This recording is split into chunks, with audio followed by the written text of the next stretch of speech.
നമ്മുടെ സ്കിന്ന് നല്ല സോഫ്റ്റ് ആവാനും അതേപോലെ സ്കിന്നിൽ നല്ല ഗ്ലോ വരാനും നമ്മുടെ സ്കിന്നിൽ ഉണ്ടാകുന്ന ടാനൊക്കെ മാറി സ്കിന്ന് നല്ല സൂപ്പർ ആവാനായിട്ട് സഹായിക്കുന്ന ഒരു അടിപൊളി ഫേസ് പാക്ക് കണ്ടോ ഞാനിന്ന് കാണിക്കുന്നത്. ഇതിനായിട്ട് നമുക്ക് ഓട്സ് വേണം കേട്ടോ. ഓട്സ് നന്നായിട്ട് പൊടിച്ചെടുക്കുക.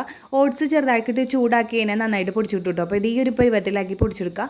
എന്നിട്ട് നമുക്ക് അതിനകത്തേക്ക് ആവശ്യത്തിന് തൈര് ആഡ് ചെയ്ത് കൊടുക്കുക. എന്നിട്ട് തൈരും ഓട്സും കൂടിയിട്ട് നന്നായിട്ട് മിക്സ് ചെയ്തെടുക്കുക കേട്ടോ. അപ്പോൾ നമുക്ക് ആവശ്യത്തിനുള്ള തൈര് അതിനകത്ത് ആഡ് ചെയ്ത് കൊടുക്കുക. ഓട്സ് എടുക്കുന്നതിനനുസരിച്ച് നമ്മൾ തൈര് ആഡ് ചെയ്ത് കൊടുക്കുക കേട്ടോ. ഇത് ഈ ഒരു പരുവത്തിലാക്കി എടുക്കണം. എന്നിട്ട് നമ്മൾ ഏതൊരു ഫേസ് പാക്കും നമ്മുടെ ഫേസിൽ ഇട്ട് കൊടുക്കുന്നതിനേക്കാളും മുന്നേ നമ്മുടെ മുടി മേലോട്ട് വെച്ച് കെട്ടി കൊടുക്കുന്നത് ഒന്നും നല്ലതായിരിക്കും കേട്ടോ. ഞാൻ എപ്പോഴും ഇങ്ങനെ തന്നെ ചെയ്യാറ്. അപ്പോൾ നമുക്ക് ഫ്രീ ആയിട്ടൊക്കെ ഫേസ് പാക്ക് ഇടാനായിട്ട് പറ്റും.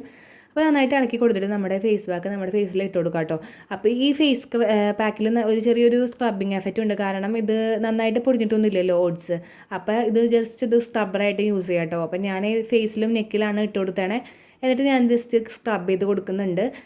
ഞാൻ കൈമൊക്കെ ഇട്ട് കൊടുക്കാറുണ്ട്, പക്ഷേ ഇപ്പോൾ ഇട്ട് കൊടുക്കണില്ല കേട്ടോ. വീഡിയോയ്ക്ക് വേണ്ടിയിട്ട് ഞാൻ ഫേസിൽ നെക്കിൽ മാത്രമേ ഇട്ട് കൊടുക്കണുള്ളൂ. ഒരു 10 മിനിറ്റ് കഴിയുമ്പോൾ ദൈവം നന്നായിട്ട് വലിയിട്ടുണ്ടാവും കേട്ടോ. എന്നിട്ട് നമ്മളിത് നോർമൽ വെള്ളത്തിൽ വാഷ് ചെയ്ത് കളയാം കേട്ടോ. വാഷ് ചെയ്ത് കളയുമ്പോൾ അതേ സ്കിന്ന് നല്ല സോഫ്റ്റ് ആയിട്ടുണ്ട്, അതേപോലെ തന്നെ സ്മൂത്ത് ആയിട്ടുണ്ട്. ചെറിയ രീതിയിലുള്ള ടാനുകളൊക്കെ മാറിയിട്ടുണ്ട് കേട്ടോ. ഇത് ആഴ്ചയിൽ 2-3 പ്രാവശ്യം ചെയ്യുന്നത് നല്ല സ്കിന്നിലെ റിസൾട്ട് കിട്ടും കേട്ടോ. അപ്പോൾ എൻ്റെ വീഡിയോ ഇഷ്ടമായിട്ടുണ്ടെങ്കിൽ സബ്സ്ക്രൈബ് ചെയ്യണേ. ബൈ.